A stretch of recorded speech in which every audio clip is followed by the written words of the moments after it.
विष्णुपादाय कृष्णप्रेष्ठाय भूतले श्रीमते गौरगोविंद स्वामी नामिने नमो नमो विष्णुपादाय कृष्णप्रेष्ठाय भूतले श्रीमते भक्तिवेदांत स्वामी नामिने नमस्ते सरस्वती देवे गौरवाणी प्रचारिणे निर्विशेष शून्यवादी पाश्चात्य देशकारिणे मुखं करोति वाचालं पंगुं लंघयते गिरिं यत्कृपातमहं वन्दे श्रीगुरुं दीनतारिणे परमानंद माधवं।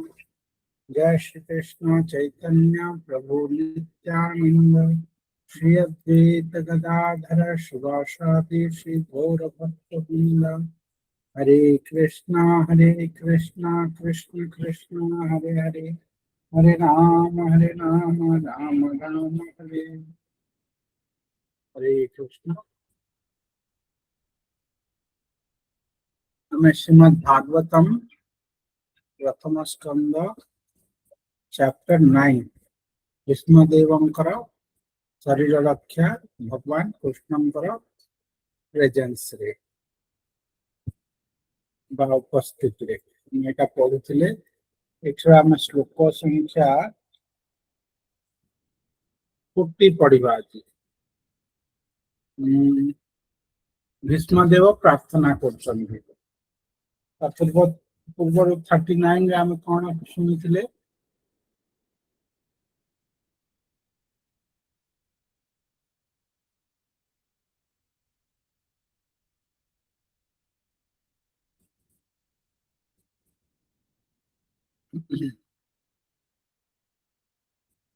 आमे 39 रे सुनिथिले जे विजय रथ कुटुंब आत्ते तोत्रे भगवान को कौन कहते भीष्मदेव जे विजय रथ कुटुंब माने जे कि विजय हेले अर्जुन अन्य नाम विजय।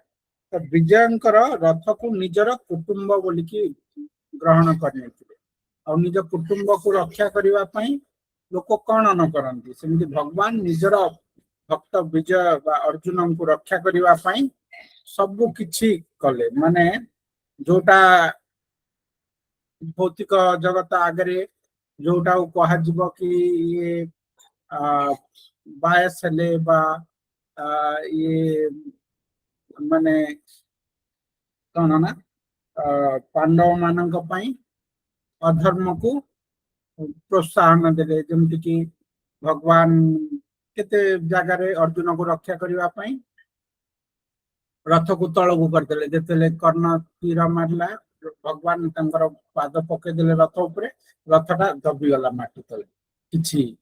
तो कर्णर जो तीर सरटा अर्जुन को ऊपर पड़ेला ता मुकुटरे बाजी पड़ेला।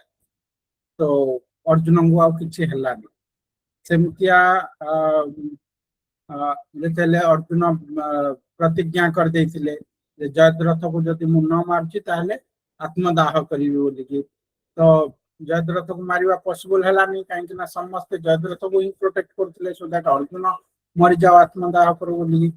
तो भगवान कौन कले सूर्य को मेघाच्छन्न करदेले जेमती लागिला जे संध्या हो गला सूर्य अस्त हो गले। तो सूर्य अस्त हेले युद्ध विराम हो जिवो तापर जयद्रथ बाहरी आसिला तापर भगवान सूर्य को कहले बाहरी आस संध्या ही नथिला किंतु सूर्य को ये कर देते। तो लोक मत माने बाहरी दुनिया हिसाब रे भगवान एटा टी अनीति कले माने निजर भक्त को रक्षा करने सुरक्षा देवाई अन्य को बा तंगर भक्तर शत्रु मान को कूटनीति प्रयोग कर किंतु भगवान पाखे पाप पुण्य एटा सब कौटू आसला भगवान ही आस भगवान ही बने आम तांको जदि नियम देखा से कौन पॉसिबल वास्तव में सेटा किछि अनीतिकर काम हैनी। वेद सब शास्त्र को धर कहीं भगवान ही वेदर प्रणेता से केमती अनीति करि परिबे किंतु लोक देखिबारे हमको लागे जे एटा किछि अनीति हेइथिबो बोलिकी ना। तो से ए जो लोक देखाणिया अनीति कहीं कले भगवान कहीं ना से निजर कुटुंब कर देइचंदी जेमती हमर गोटे ओडिया रे कहंती लोक पेट पोष नाही दोष माने पेट पोषिबा पई किछि दोष नाही चोरी कर कि डकैती कर निजर नहल तो मरि जीव ना तो आमे किछि गोटे कर देबा तो सेतरे दोष लागिबनी सेमती निज कुटुंब को रक्षा करिवा पई अन्य काहाको मार देबा सेटा किछि दोष लागिबनी सेमती कहंती तो भगवान मध्य निज कुटुंब को रक्षा करिवा पई ए जो लोक देखानिया अनीति वास्तव रे किछि अनीति न भगवान जहा कले करिवे बा कले सेटा सब सर्वोच्च नीति ता ऊपर किछि नाही सेटा हला धर्मर सर्वोच्च पराकाष्ठा किंतु बाहर जगत को राक्षस मानक दुर्योधन मानक शकुनी को एमान कोन देखा जीव भगवान अनीति करचंदी व्यक्ति किंतु भीष्म द्रोण कृपाचार्य जते सब भक्त मान थिले विदुर समस्त कोन देखुथिले भगवान किछि अनीति करना भगवान सब ठीक करचले तो भगवान निजर कुटुंब कर देइथिले अर्जुन को आ सेई रूप भगवान जो हाथ रे चाबुक धर की घोड़ार बाग दौड़ी धरी युद्ध क्षेत्र रे अर्जुनंकर रथ को प्रत्येक अवस्था रे जत्न सहकारे सुरक्षा देवा पई ठिया होइचंदी सेई भगवान से स्वरूप को भीष्मदेव मन पकाउछन्ती आज आम श्लोक 40 पढ़िबा 40 नंबर भीष्मदेव एटा लास्ट प्रार्थना तापरे ना 41 तापरे 43 रु सुतवाच ठीक अछि ललिता गति विलास बलबुहास प्रणय निरीक्षण कल्पित मानः कृत मनो कृतवत्य उन्मदान्धाः प्रकृतिम् अगन्कीलजस्य गोपबद्धः भीष्मदेव कहउचंती सेही भगवान श्री कृष्णଙ୍କ ठारे मोर मति रहु जहांकर प्रेमोन्मत हास्य एवं नृत्य आदि गतिविधि ब्रजर गोपांगना मानक आकर्षण करथिला भगवान रास नृत्य स्थली रु अंतर्धान होई गला परे गोपी माने तांको स्मरण करी तांकर मनोहारिणी लीलार अनुकरण करथिले एटा बहुत सुंदर कथा भीष्मदेव भगवान कर उपासक केमिति तांकर क्षत्रिय भाव रे भगवान को युद्ध योद्धा रूप रे देखिबा पई से पसंद करछन युद्ध क्षेत्र रे तांकर सेई रूप को देखिबा पई से लालायित होचंदी से रूपटा मोर मानस पट्ट रे रहु बोली कहउचंदी किंतु एथिरे से अन्य कथा उठे कहिले जेतेले तांको प्रार्थना शेष होबाक जाउची से समय से आउटे अलगा कथा कहले भगवान कर आउटे गुण कथा कोटा माधुर्य गुण कथा ए जो रस गुडा को एटा सख्य रस रे से सेवा करचंदी कि अर्जुन तांकर सख्य रस रे तांको सेवा दोचंदी भगवान कृष्ण आउ सख्य रस वात्सल्य रस भीष्मदेव एमान सब बहुविध आउ दास्य रस समस्ते भगवान कर दास बोली मन करचंदी ए सब रस रे समस्ते सेटा देखुचंदी करूचंदी किंतु एथिरे भीष्मदेव टिके हटि गले माधुर्य रस गले आसे आ माधुर्य रस कोटा भगवान कर जोटा ब्रज लीलाटा सेटा माधुर्य लीला आउ अन्य कोठी द्वारका रे मध्य मथुरा रे मध्य किछि माधुर्य लीला हेछि किंतु सेही माधुर्य लीला उडाक एटा गौण एटा हला सर्वोच्च ब्रजर माधुर्य लीला कहीं ना एटा सब विश्रम्भ आउ ए जो हमर कोन द्वारका आउ मथुरा रे जो रानी माने थिले द्वारका रे महिषी गण आउ मथुरा रे पूजा थिला आउ जो माने थिले तो से जो भगवान कर माधुर्य प्रेमटा सेटा से माधुर्यटा कौन ना विश्रम्भ बा ସେଥିରେ ଅପୁଲେନ୍ସ ଆଉ ଭଗବାନଙ୍କର ଯୋଉ ତାଙ୍କର ଷଡ଼ୈଶ୍ୱର୍ଯ୍ୟ ପୂର୍ଣ୍ଣ ଭଗବାନ ସେ ଯୋଉ ଐଶ୍ୱର୍ଯ୍ୟମୟ ରହୁଥିଲା ସେଇ ଯୋଉ ପ୍ରେମଟା ସେଇ ଯୋଉ ମାଧୁର୍ଯ୍ୟ ଲୀଳା ଗୁଡାକ ଐଶ୍ୱର୍ଯ୍ୟ ମିକ୍ସ ହେଇକି କିନ୍ତୁ ଯୋଉଟା ବ୍ରଜରେ ଭଗବାନ କଲେ ସେଥିରେ ଐଶ୍ୱର୍ଯ୍ୟ ନଥିଲା ବ୍ରଜରେ ଭଗବାନଙ୍କର ରୂପ କେମିତିଆ ଦେଖିବାକୁ ସେ କିଛି ମାନେ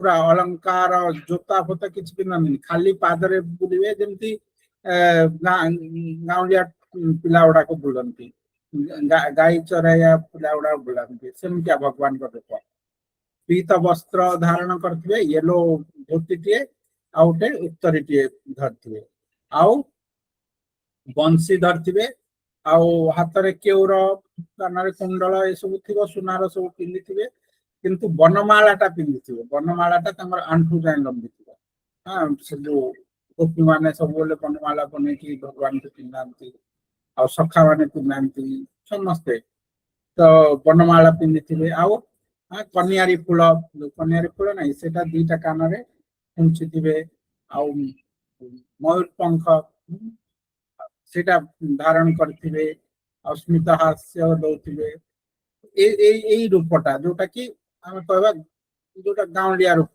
କିଛି ମାନେ ଅଳଙ୍କାର ସ୍ୱର୍ଣ୍ଣ ଏସବୁ ସୁନାର ମୁକୁଟ ବଡ ଏସବୁ ନାହିଁ କିନ୍ତୁ ଦ୍ୱାରିକା ମଥୁରାରେ କଣ ରାଜପୁତ୍ର ନା ରାଜା ଥିଲେ ନା ତାଙ୍କର ରୂପ ଅଲଗା ଥିଲା ସେଠିରେ ସେ ଭଗବାନ ବହୁତ ସୁନ୍ଦର ସୁନ୍ଦର ସବୁ ପାଟ ବସ୍ତ୍ର ଗୁଡା ଧାରଣ କରୁଥିଲେ ପାଦରେ ଜୋତା ଥିଲା ଆଉ କେଉର କୁଣ୍ଡଳ ସବୁ କିଛି ଆଉ ଅସଂଖ୍ୟ ମଣିମୁକ୍ତାର ମାଳା ପିନ୍ଧୁଥିଲେ ପୁରା ଚକମକ କରିବା ଡ୍ରେସ ସାର୍ଟ ପିନ୍ଧୁଥିଲେ ଖାଲି ଦେହରେ ରହୁନଥିଲେ ସାର୍ଟ ପିନ୍ଧୁଥିଲେ ଆଉ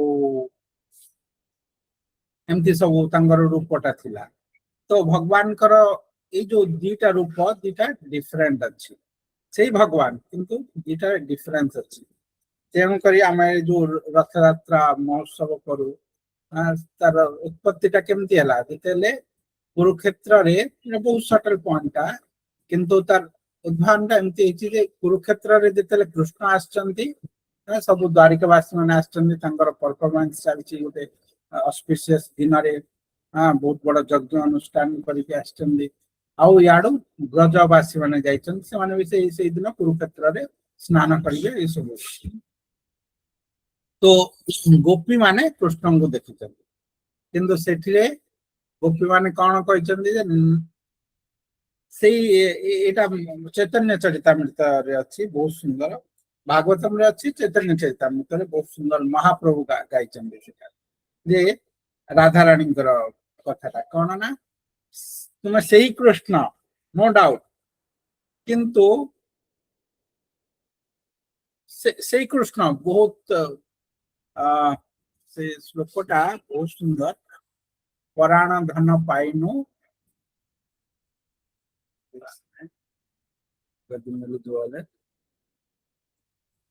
से पराण धन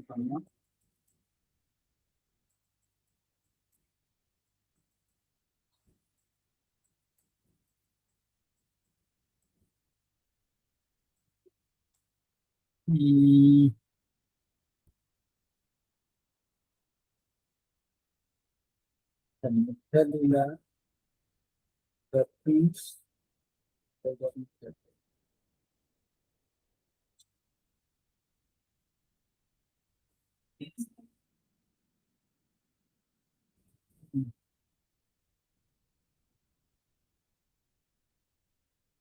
सेई तो पराण नाथ पाइनु जहाँ लागी मदन दहने झुरी गण्य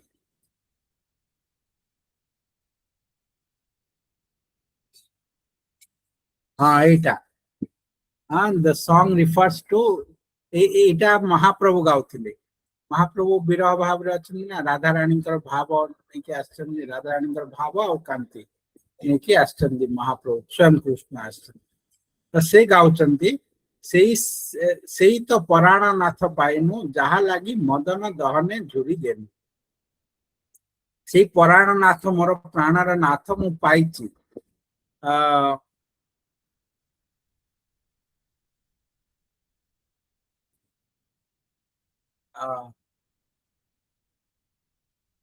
ମୁଁ ସେଇ ପରାୟଣ ନାଥ ପାଇଲି, କିନ୍ତୁ ଯାହାଙ୍କ ପାଇଁ ମୁଁ ଏତେ ଝୁରି ହଉଥିଲି, କିନ୍ତୁ ତା ଆଗକୁ ଆଉ ସେ କହୁନଥିଲେ ମହାପ୍ରଭୁ। ସେଇ ପରାୟଣ ଧନ ପାଇଲୁ, କିନ୍ତୁ କିଛିଟା ଗୋଟେ ଅଲଗା ଅଛି।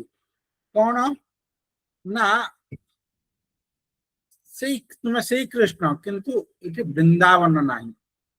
ଆଉ ତୁମର ଏଇ ରୂପ, ଏଇ ରାଜକୀୟ ରୂପ, ରାଜା ବେଶ, ଏଇଟା ଆମକୁ ଦରକାର ନାହିଁ। ଆମକୁ ତୁମେ ସେଇ କୃଷ୍ଣ, नो डाउट, ବଟ୍ ଆମକୁ ଦରକାର ଯେ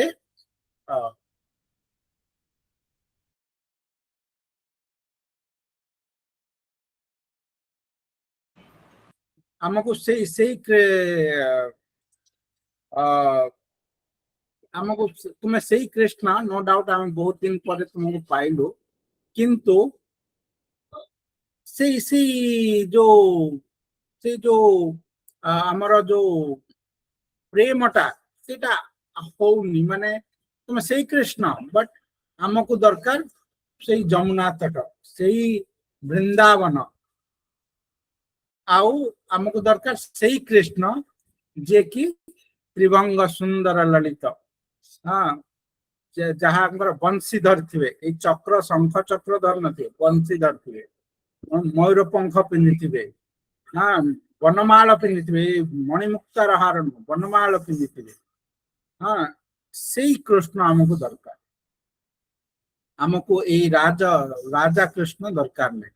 ସେୟା କହିକି ତାଙ୍କର ଯୋଉ ରଥକୁ ନିଜେ ହାତରେ ଘୋଡା ସବୁ କାଢିଦେଲେ, ନିଜ ହାତରେ ଟାଣି ଟାଣିକି ଗୋପୀ ମାନେ ନେଇଗଲେ। କୋଉଠିକି? କୁରୁକ୍ଷେତ୍ରରୁ ବୃନ୍ଦାବନକୁ ଗୋପୀ ମାନେ ଟାଣି ନେଲେ, ରାଧାରାଣୀ ଆଉ ଗୋପୀ ମାନେ ସେଇ କୃଷ୍ଣଙ୍କୁ ପାଇଲେ। କିନ୍ତୁ ସେ କହିଲା ଆମେ ବହୁତ ଦିନ ପରେ ପାଇଲୁ, ସବୁ ଯାହା ପାଇଁ ସେ ପରାୟଣ ନାଥ ପାଇଲେ, ଯାହା ଲାଗି ମଦନ ଦହନେ ଝୁରି ଗେଲି। ମୁଁ ସେଇ ପରାୟଣ ନାଥଟା ପାଇଲି, କିନ୍ତୁ ମତେ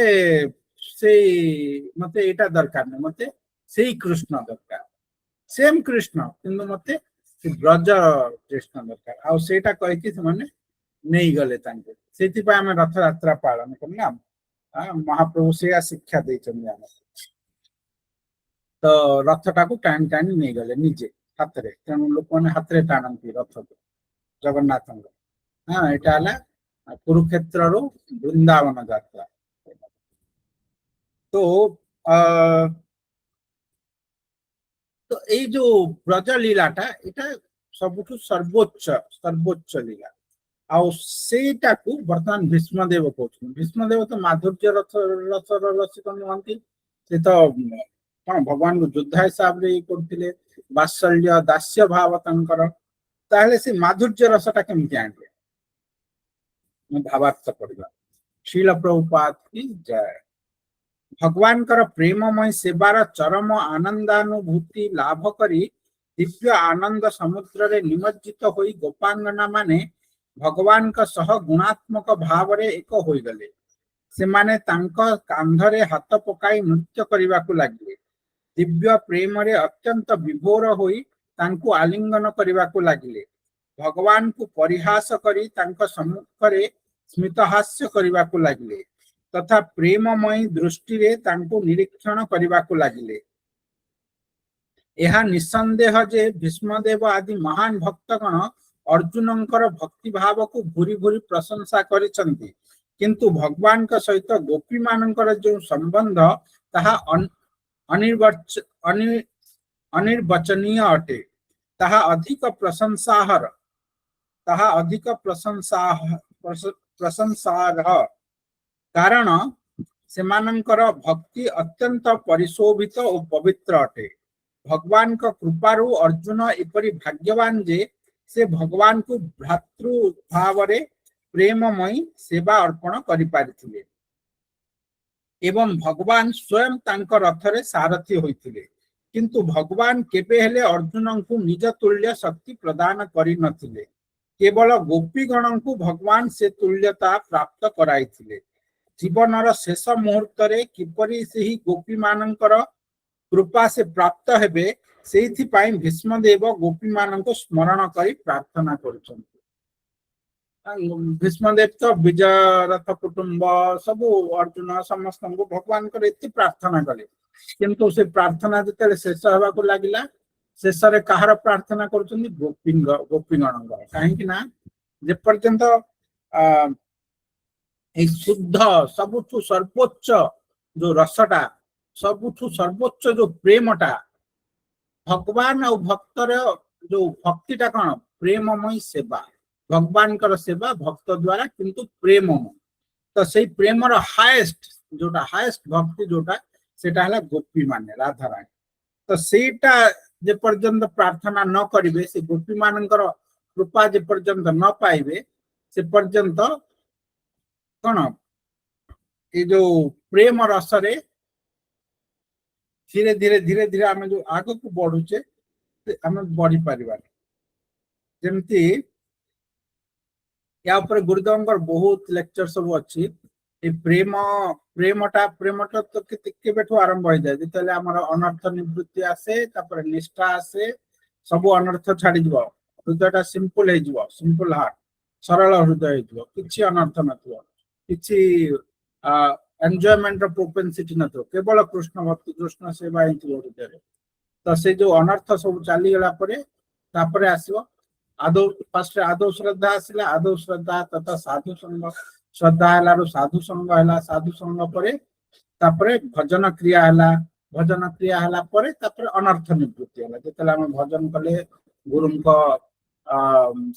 सानिध्य गाइडेंस रे तापर अनर्थ निवृत्ति है जिते अनर्थ निवृत्ति सब होगा निष्ठा स्टेज आसो निष्ठा माने गोटे लय आ मनटा इे सियाड़े विचलित हेबनी केवल कृष्ण पाद पद्म निष्ठा परे तापरे जाइए आसो रुचि स्नेह भाव तापरे आसो प्रेम लास्ट को आसो प्रेम किंतु से जो प्रेमटा से हाईएस्ट आ से प्रेमटा समस्त पाखे जो शुद्ध भक्त मान पाखे था जमी अर्जुन पाखे से प्रेम रे रानी मान पाखे से प्रेम गोपी मान पाखे से प्रेम उद्धव भीष्मदेव समस्त विदुर समस्त पाखे से प्रेम अच्छे किंतु से प्रेम रे पुणी रसर तारतम्य रहे तार धीरे धीरे आउरी डीप होते जाए जमती क्षीर क्षीर है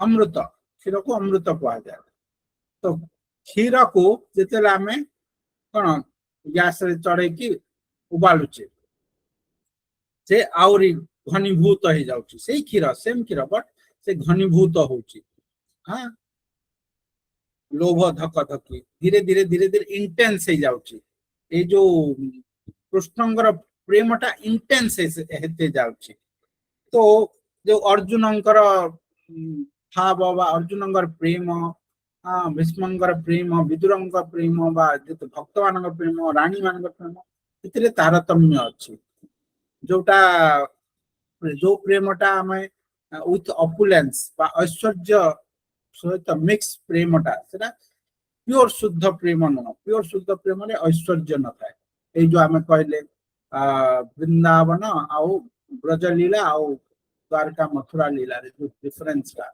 भगवान केमतिया रहउथिले गोटे खाली पादरे बुलुथिले आ गोटे जोता पिंदी तो कोठिरे रसटा बेसी भगवान पाद पद्म रस खाली पाद वृंदावन सारा खाली पाद बुलुछ मथुरा और द्वारका सारा जोता पिंदी बुलुछ तो डिफरेंस टा अच्छी तो से जो रसर डिफरेंस टा सेटा धीरे धीरे प्रेम ठू तापरे आउरी बढ़ी बढ़ी चले भाव महाभाव एटा अलग भाव पूर्व भाव भाव महाभाव अधिरूढ़ महाभाव धीरे धीरे धीरे तार बहुत आग को अच्छी तार सेटा आज तो समय है आम आउटे क्लास रे सेटा डिटेल्स रे ये करबा तो ये जो बढ़ी बढ़ी चले तो से हाईएस्ट जिनसटा को जीवा हाईएस्ट जिनसटा गोपी मानकर ଆଉ ସେ ଜିନିଷ ଯିବା ପାଇଁ ସମସ୍ତଙ୍କର ଇଚ୍ଛା। ଭକ୍ତ ମାନେ ଧୀରେ ଧୀରେ ଧୀରେ ଧୀରେ କଣ ସେ ପ୍ରେମ ସେ ଯୋଉ ହାଏଷ୍ଟ ପ୍ରେମଟା ପ୍ରାପ୍ତ ପାଇଁ ଇଏ କରନ୍ତି। ଆଉ ସେଇ ପ୍ରେମଟା ଯିଏ ଦାସ୍ୟ ଭାବରେ ଅଛି ସେ ବି ମାଧୁର୍ଯ୍ୟ ପ୍ରାପ୍ତ ହୁଏ ଧୀରେ ଧୀରେ ଯଦି ସେ ଚାହେଁ ସେଟାକୁ। ତ ଭୀଷ୍ମଦେବ ସେ ଦାସ୍ୟ ଭାବରେ ଅଛନ୍ତି, ଭଗବାନଙ୍କର ଦାସ ରୂପରେ ସେ ନିଜକୁ ମଣୁଛନ୍ତି, କିନ୍ତୁ ତାଙ୍କର ମଧ୍ୟ ସେ ଜାଣିଛନ୍ତି ଭକ୍ତ ସବୁ କିଛି ଜାଣେ। ଆମେ କହିବା ସେ ବ୍ରଜ ଲୀଳାଟା ସେ କେମିତି ଜାଣିଲେ, ଭୀଷ୍ମଦେବ କେମିତି ଜାଣିଲେ ନା ଭକ୍ତ ଭଗବାନଙ୍କର ସବୁ ଲୀଳା ସେ ଦେଖିପାରେ। ସେ କାହିଁକି ନା ଭଗବାନଙ୍କ ନିମଜ୍ଜନ ହେଇଯାଇଛି ନା, ତାର ମନଟା ଭଗବାନଙ୍କ ସେ ନିବିଷ୍ଟ। ସେ ଯୁଦ୍ଧ କରୁଥିଲେ ମଧ୍ୟ ଭଗବାନଙ୍କୁ ହିଁ ଦେଖୁଛି, ଭଗବାନଙ୍କ ଲୀଳା ଗୁଡାକ ହିଁ ଦେଖୁଛି। ସେ ଯାହା କରୁଥିଲେ ମଧ୍ୟ ଭୀଷ୍ମଦେବ ସବୁ କ୍ଷଣରେ ଦେଖୁଥିଲେ। ତ ସେ ଜାଣିଛନ୍ତି ଯେ ଭଗବାନଙ୍କର ଯୋଉ ବ୍ରଜଲୀଳାଟା ସେଟା ହେଲା ହାଏଷ୍ଟ, ଗୋପୀ ପ୍ରେମ ହେଲା ହାଏଷ୍ଟ। ଆଉ ତାଙ୍କର କୃପା ପ୍ରାପ୍ତ ହେବା ପାଇଁ ସେ ଗୋପୀ ମାନଙ୍କୁ ନିଜର ପ୍ରାର୍ଥନା ଶେଷରେ ସେ ଗୋପୀ ମାନଙ୍କୁ ପ୍ରାର୍ଥନା କରୁଛି, ଯୋଉଟା କି ହାଏଷ୍ଟ। ଯେତେବେଳେ ଶୁଦ୍ଧ ଭକ୍ତଗଣ ମହିମାନ୍ୱିତ ହୁଅନ୍ତି ସେତେବେଳେ ଭଗବାନ ଭାରି ଖୁସି ହୁଅନ୍ତି। ତେଣୁ ଭୀଷ୍ମଦେବ ଯେ କେବଳ ଅର୍ଜୁନଙ୍କର କୃତିତ୍ୱକୁ ସ୍ମରଣ କରିଥିଲେ ତାହା ନୁହେଁ, ସେ ମଧ୍ୟ ଗୋପୀ ମାନଙ୍କୁ ସ୍ମରଣ କରିଥିଲେ, ଯେଉଁମାନେ କି ଭଗବାନଙ୍କୁ ଦିବ୍ୟ ସେବା ଅର୍ପଣ କରି ଜୀବନରେ ଅଦ୍ୱିତୀୟ ଭାବ ଭୂମିକାରେ ଆରୂଢ ହୋଇଥିଲେ।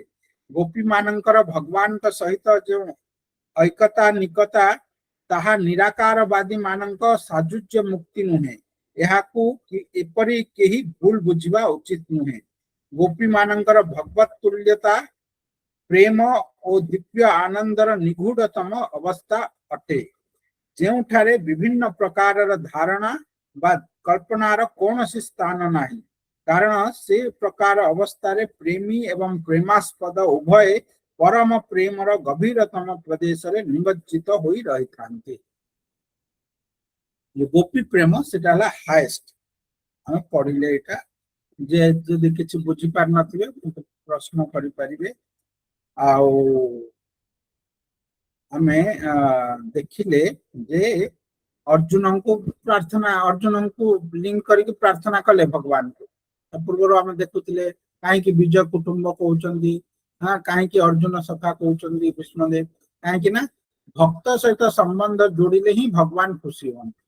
ତେଣୁ ସେ ଭକ୍ତ ସହିତ ସମ୍ବନ୍ଧ ଯୋଡ଼ିକି ଭଗବାନଙ୍କୁ ପ୍ରାର୍ଥନା କରୁଛନ୍ତି। ଆଉ ଯୋଉ ହାଏଷ୍ଟ ଭକ୍ତ କିଏ? ଗୋପୀ ମାନେ। ତ ତାଙ୍କୁ କେମିତି ଛାଡି ପାରିବେ?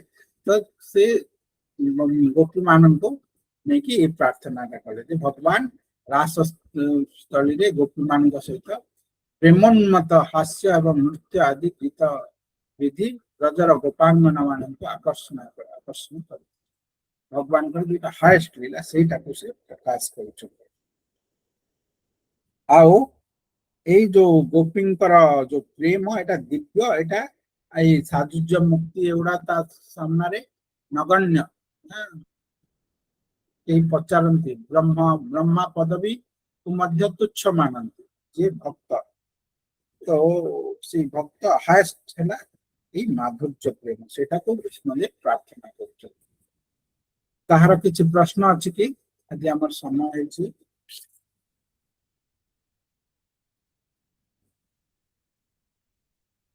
କିଛି ପ୍ରଶ୍ନ ନାହିଁ? ଆମର ବହୁତ ଦିନ ଗ୍ୟାପ୍ ହେଇଗଲା, ତ ଇଆଡେ ସେବା ଗୁଡାକ ରହିଲା ସବୁ, ରଥଯାତ୍ରା ଆଉ ଅନ୍ୟ ସବୁ। ତ ବର୍ତ୍ତମାନ ଯେତେ ହେଇପାରିବ ରେଗୁଲାର ପଢିବା। ଆଉ ଭୀଷ୍ମଦେବଙ୍କ ପ୍ରାର୍ଥନା ସରିଲା ପରେ ତାପରେ ତୁଳକ ପ୍ରାର୍ଥନା ଶ୍ରୀମଦ୍ ଭାଗବତମ, ଆଉ ଯୋଉ ଶ୍ରବଣ କରୁଛେ ଆମେ ଭାଗବତମର କୃପା ପ୍ରାର୍ଥନା ହିଁ କରୁଛେ। ଠିକ ଅଛି, କିଛି ପ୍ରଶ୍ନ ନାହିଁ ତାହେଲେ ଆଜି ଏଇଠି ରଖିବା। କାଲି ଆମେ ପୁଣି ନେକ୍ସଟ ଶ୍ଲୋକ 41 ର। हरे कृष्ण। वाञ्छकल्पतरुभ्यश्च कृपा सिन्धुभ्यो पतितानां पावनेभ्यो वैष्णवेभ्यो अनंत कोटि वैष्णववृंद की जय। श्रील प्रभुपाद महाराज की जय। श्रील गुरुदेव की जय। निताय गौर प्रेमानंद।